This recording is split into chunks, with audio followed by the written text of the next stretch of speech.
Hey, what's up, guys? It's Craig Syracusa, Walking Faith. I'm home. Yes, I'm wearing a suit. My wife said, "You're wearing a suit to have a conversation with your friend John Heyer." But John, I love you, so I figured I'd put on a blazer for you. How you doing, John? Plus, Craig, I always wear a suit. So, Exactly. I said I can't put on a t-shirt, so I said let me put on a suit. And I appreciate you even sitting down. I know we're friends, but I know you're busy, and we just came back from Israel, so I figured maybe we can have a conversation because this gave us enough time to sort of reflect on the trip or the experience of going to the Holy Land. So I wanted to just sit down with you for a few minutes and talk to you. yeah, it was really great. I can't believe the impact that it has had. I knew it would be really special, but it's hard to even describe, really. And you know what, for me too, the impact, it was the initial impact, and then, as that sort of subsides, right? You get the phone calls, the email, oh, tell me all about it. And then for me, I had to decide on what part of the trip I wanted to share, depending on who I was speaking with. And then from that, it's been 2 weeks, and I've been left with something, and I'm discerning what that is. But there's definitely, it had a different sort of impact on me from when I went several years ago. What was some of the impacts or the experience from this time in the Holy Land from, say, the past experiences? Well, what's interesting is that you're an old professional at this. This was actually my first time. Oh, So yeah. So, but viewing it, I guess, through the eyes of a first time, and just like any kind of experiences that we have for the first time, was really overwhelming. I traveled, right? So it's not a matter of traveling. And usually when I travel, I always look for something that of historic significance, of spiritual significance, churches, things. That's what I like to see. My anticipation beforehand going to the Holy Land was one of some of the historic significance, the scriptural significance, but I really underestimated the spiritual significance it would have. mm, Really did. Um, and we're both people of faith, right? So we believe and we hear the stories in scripture and we read them and we study them. And we know they're real, right? We know they're real. But this made them so tangible. mm, Like it made everything so much more, physical. Seeing the towns, seeing where they were in proximity to each other, seeing the Sea of Galilee, seeing Jerusalem and the wall and the Temple Mount and the Church of the Holy Sepulchre, and just all, the place where Jesus made breakfast for the apostles, after the resurrection. I mean, all of those things, just being there, I think made the Jesus I know more of a person than before, mm. which I think was the transformative spiritual aspect I wasn't anticipating. Was there one location or a day specifically where it had more of an impact than, say, the rest? I would say for me, the greatest impact was the Church of the Holy Sepulchre. And it was not Calvary, to be honest. It was the sepulchre itself. It was the empty tomb, Mm, and just like say that to yourself. We go and especially as Catholics, we might visit sites of where saints are buried and visit their relics and tombs of even our loved ones when we remember them. Here's Jesus, the most important person, right? And we go and we do the same thing. We visit his grave, his tomb, but it's an empty grave. And that speaks volumes to the whole point of our faith, right? That kind of gets the whole thing. I know everyone gets really excited over Bethlehem and Christmas and even our own, our own world. We get so excited for Christmas and stuff, but Christmas made Easter possible. It's mhm. about Easter and it's about the resurrection. And for me, being there in the Holy Sepulchre, kneeling before the grave, the slab that he was laid upon and that he rose from, was emotional, to say the least. It was really, really emotional. It was profound. And it also made me feel as though I was there in the steps and the footprint and just like the apostles, right? Just like the apostles who went and bore witness to the fact that the grave was empty. We were all witnesses. We were able to go back just like Mary Magdalene did, like John did, like Peter did, and say the grave is empty. And for me too, what I enjoyed was I wasn't familiar with the Holy Sepulchre. I know, a mutual friend Vinny is part of the Holy Sepulchre. I know Monsignor Jamie, but I wasn't familiar with the organization, and that really had an impact on me, especially listening to when we had the opportunity where you received the shell, the Pilgrim shell, to listen to the percentage of Christians and the persecution. That really impacted me a lot. The first time I think I had a similar situation to the way you did, where it was more of a spiritual sense. Like I really felt myself, like the scripture was tangible. And for me, we're both in school, so I was reading exactly part of the Old Testament was exactly what we were visiting during our trip. So it was really easy to get into the story. But the persecution of Christians and to visit Bethlehem really impacted me a lot. More than anything else in that trip, I found myself discerning really whether it's raising awareness, talking about it more, letting people know. But it's been, what, 3 weeks now? And that's something that has really impacted me to know that there's less than 2% of Christians or followers of Christ or Catholics in Israel, and to hear about the work of the Holy Sepulchre to remove landmines, which gives the churches the ability for people to go back to the parishes. I wasn't familiar with that at all, to be honest. And maybe I was, but maybe I ignored it. I don't know. But that really had such a profound impact on me. And, Craig, as a member of the Knights of the Holy Sepulchre, that's, the organization you're talking about. I've been a member now 16 years, right? This was obviously my first time visiting there, but the order always speaks about the pilgrimage to the Holy Land, but also to the living stones, right? To the people who are still maintaining the Christian communities in the place where Jesus walked, right? Where God found to be so important and special that when he became incarnate in the person of Jesus, that's where he did it. So we definitely have to understand that. But the order itself, its primary purpose is yes, it's onefold to maintain those holy sites, those pilgrimage sites for those like us to be able to visit. But that's not the only point of the order. The other point of the order is to support those living stones, those people who are there, maintaining that identity. Whether it's the Holy Child Program, which is the school, for children with special needs, or it's the different hospitals, all of the schools, the universities that are Catholic. The Catholic presence, which is something I'm sure you've realized when you're there. It's not that Catholics don't want to be there or Christians don't want to be there. It's that they're living in such a situation where they're between a rock and a hard place at this point. The Israeli officials don't see them as Jewish because they're not. And the Palestinians don't see them as Palestinian because they're not Muslim, and so they're kind of, they're put in the middle here. And so it's really unfortunate. And we see that group like Knights of the Holy Sepulchre, we were able to hear the stories not only of people who we met, but of our own tour guides who are Christians living there, our bus driver, the different restaurant owners or the Christian establishments that we were able to patronize and support. And that also helps those people be able to remain there as well, because it is, their livelihood as well. I mean, were you familiar with the persecution of Christians in the Holy Land? The Knights of the Holy Sepulchre always spoke about it, right? And not so much the persecution, but the support, how we need to give them support. And we always do that collection on Good Friday, right? Throughout the world, and a lot of that goes to support the Holy Land. But not the individual stories. I learned so much, even just from speaking to our tour guide, and one of our taxi cab drivers from the airport as well, understanding how his family, has been in Jerusalem going almost back 2,000 years as Christians. But how he married someone who was also Christian who lived in Bethlehem, which is not part of Israel.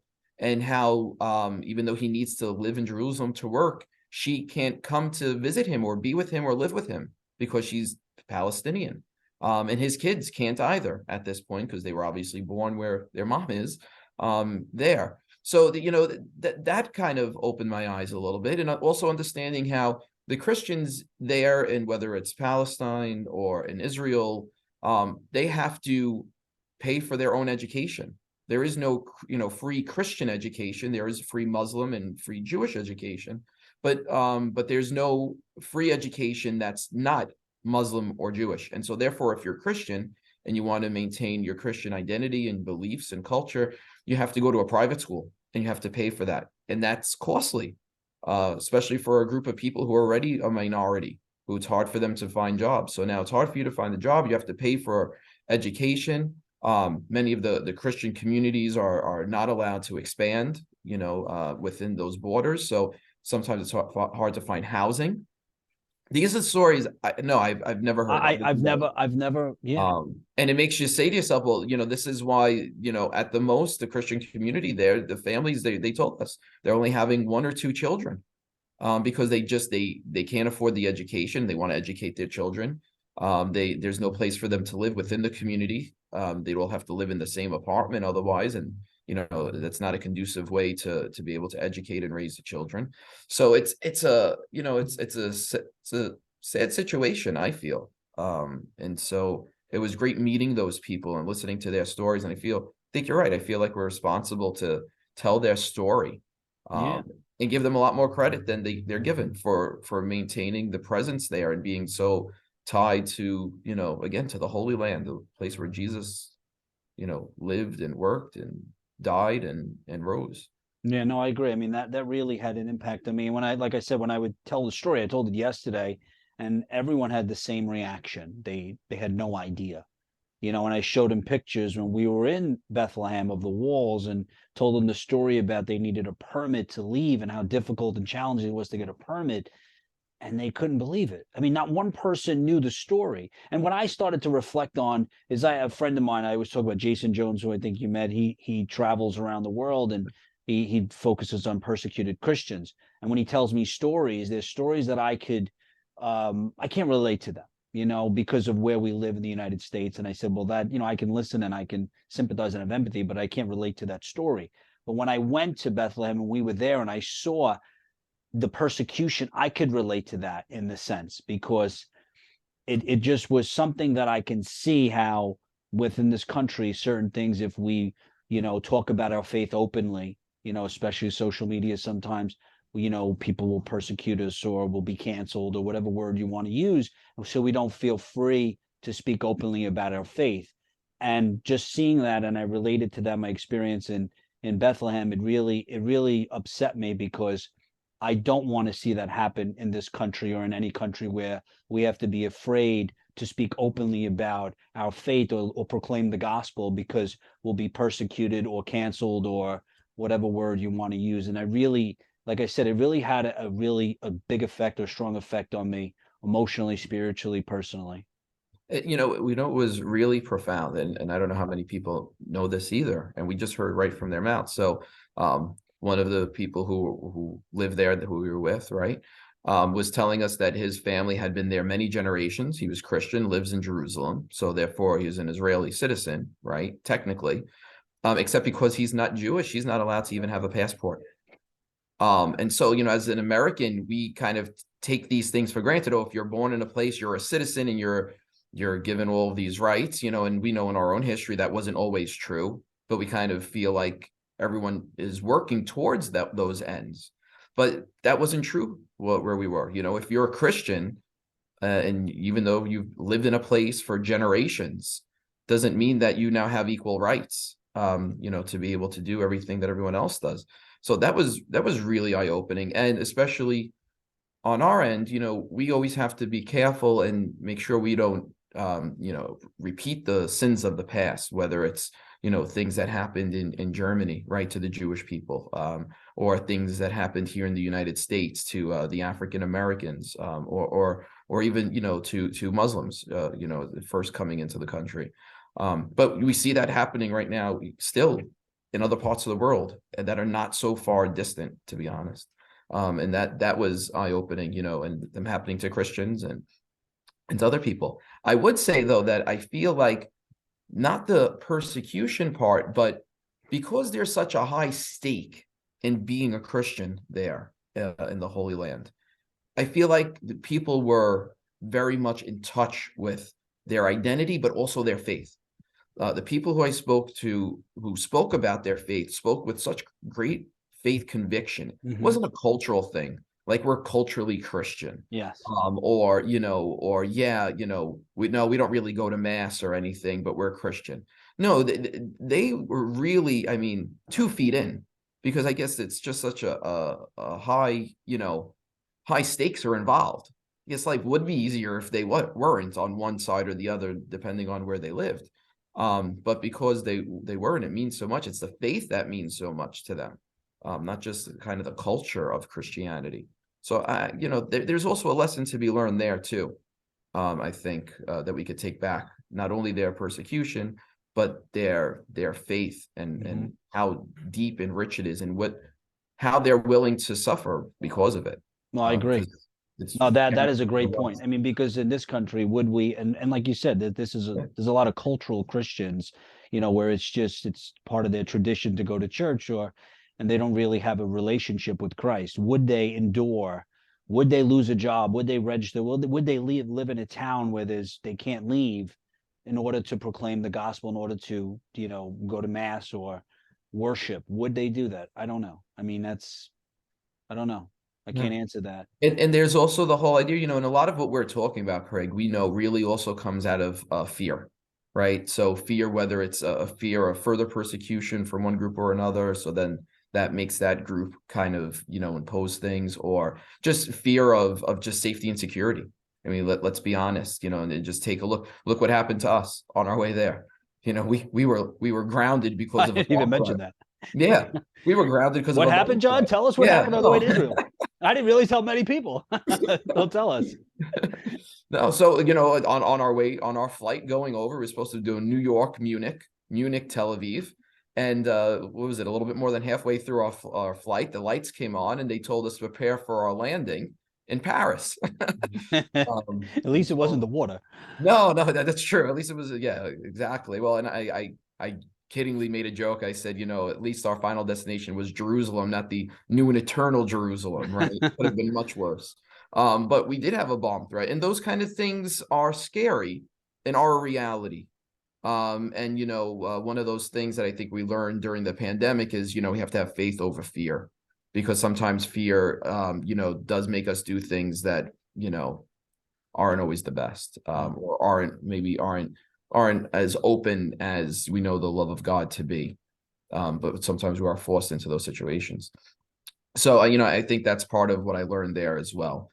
Because I did feel safe the entire time. I Oh don't know yeah, about yeah. No, I you. felt Very fine. safe. I didn't feel like anything was going to happen. Like even that No. Friday when the tour guide said, "Don't go to the old city." The first thing I did was go to the old city. My mother's like, "Craig, where are you?" I'm like, "Oh, nothing." I mean, I didn't feel like I was, everything was closed. So I mean, but Right. beyond that, I didn't feel like I was at risk at any point. I felt No. very comfortable. I want to go back. I really do. I mean, why would you suggest or tell Well, people, whether they're followers or sort of debating or discerning to follow Jesus Christ? Why would you say to them they should visit the Holy Land? What are some of the reasons why you think someone should go?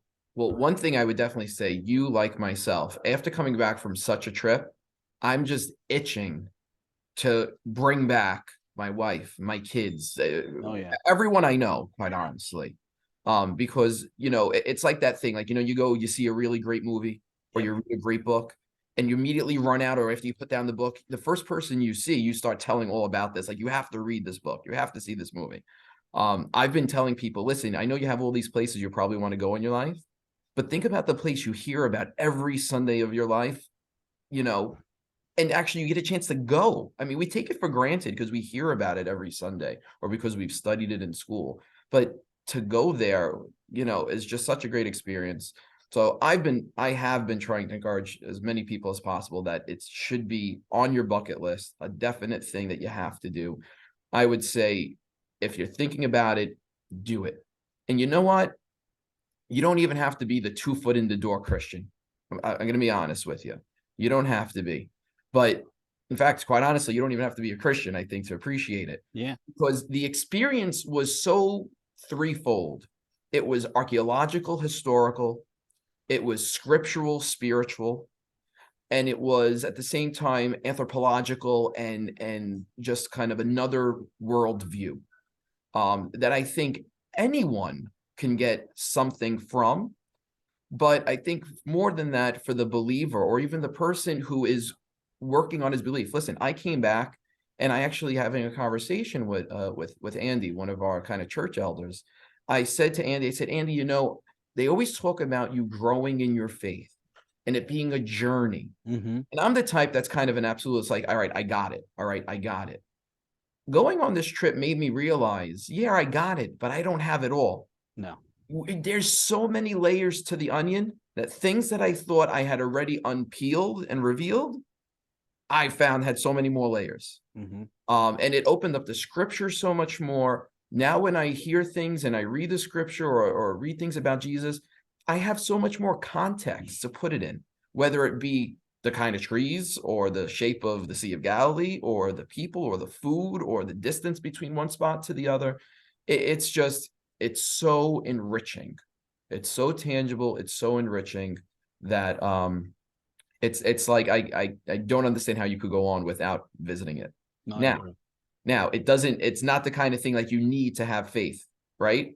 So you don't need to go there in order to have faith. I'm not saying that at all, because our faith is in a person, not in a place. So it's very different than like, the Jews of the first century who had to go to the temple, right? But at the same time, it just enriches it so much. And also to support those people who are there, those Christians who are there and are maintaining that presence and keeping alive the holy sites, the Franciscans who have dedicated their lives to those shrines.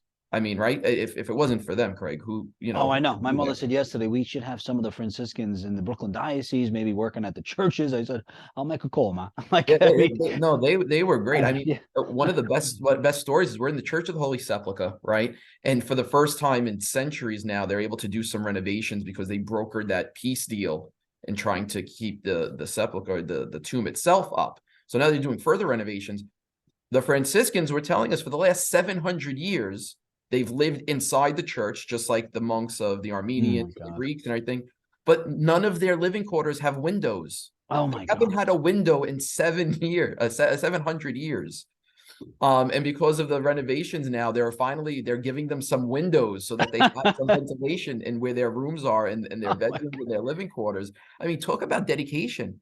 Not only that, but at night, that church, because it's occupied by the different Orthodox and Catholic churches, they're locked in there every night. I don't know about you, but how many people could get locked into their house every night, not have a key, not have an access out, and be there all night? I mean, these Franciscans get locked in every night. I think it's like 8 o'clock or something, and they're locked in till 5 o'clock the next morning. And so there's just such a commitment to the presence of those sites and what happened there, that to witness that firsthand, I can't describe that to you. You have to go there. Yeah, no, I You agree. have to see it. So how can people, I know you're part of the Holy Sepulchre. Is there a way they can find out more information about the Holy Sepulchre? Yeah, sure. So the Holy Sepulchre, if you're on the East Coast, like in New York, New Jersey, Pennsylvania, that area, we belong to the Eastern Lieutenancy. There are different lieutenancies throughout the United States. So the whole United States is broken up into segments. We're the Eastern Lieutenancy. It's kind of the Northeast region here from Pennsylvania up, pretty much. And the Eastern Lieutenancy, you could go online and look up the Equestrian Order of the Knights of the Holy Sepulchre, right? So, or you could just put in Knights of the Holy Sepulchre, Eastern Lieutenancy, and take a look at our website. You could see some of the different things that we fund. One of the things we fund is, Craig, just like our experience was so enriching, we, as the Knights of Holy Sepulchre, besides supporting all the charitable works, the educational institutions in the Holy Land, we also support the churches there, like the Holy Sepulchre itself, to remain open and be maintained. But we also send seminarians through scholarships from our various dioceses in the Eastern Lieutenancy to go to the Holy Land, to have that same experience, because it enriches and enlivens their ministry so much and their preaching ability and what they're sent to do here within our own communities. So I would invite anyone to go on, take a look, and learn more about the order, and contact the order. It's the offices for the order are at the Archdiocese of New York's headquarters on First Avenue. And, you could always shoot them an email and say you'd like to learn more and see if there's a sponsor who perhaps could even sponsor you to become a member. I think it's important. I really do. And I think we should just do our own work and do some research and find ways to support the Christian communities in Israel. And really, like John said, whether you're religious, spiritual, on the fence, discerning, I think it's a trip, it's a place to go. And the thing that I've noticed, and like I told my mother, is that because we use the term bucket list, it's sort of at the bottom. I'm going to wait until later on in life, and it's a place that I don't think you should wait. If you have the opportunity to go, you should go, because one, it is challenging and difficult, but when you leave and you realize the impact that experience and trip has on you, it changes your life. It changes your life. So why do you want to wait till you're 60, 70, or 80? Because what I learned from the first time I went, when I went with Monsignor Harrington, and now, that has impacted me, and it has stayed with me all these years. And like you said, the more I learn and the more I read about Christ and the relationship, the more I realize I don't know. The more I want to know, right? It's like I can't get enough of this Jesus guy. I just want to know everything about him. So I advise people to go to learn about the Holy Land, to learn about the Holy Sepulchre, because it's like you said, when you come back, all I want to do is tell people about it. I just want people to experience what we experience, because it'll change your life. Yeah. And it was fun too. Listen, we had a good time too. It was impactful. We prayed on the bus. We did the rosary. We, did the Divine Mercy Chaplet. We did a lot of great things. And then we also went out for gelato. You went out for gelato. I did not come. You watched as I had gelato a couple of times. No, I know. So, it definitely, it was wonderful. It was because it was real, and Jesus was real. And Mary was real, and it was, and we walked where they really walked and where they lived. And that's the beauty of the gift that God's given us, which is life. And it was such a great, thorough experience that you're right. It's not something to wait to the end for. Yeah. Don't put it on your bucket list, so to speak. I think it should be on the to-do list. But John, I look forward to traveling again with you. It's probably the only time that John actually pays attention to people, because he's so busy. So I have to go on vacation or a trip. I didn't have to miss your calls because you were standing right next to me. So, well, John, I really appreciate your time. I know you have school tonight, so good luck. Tell the professor I said hello. Guys, I hope you enjoyed today's episode of Walk in Faith. Always remember, you have the ability to inspire and evangelize through your words and actions. God bless you.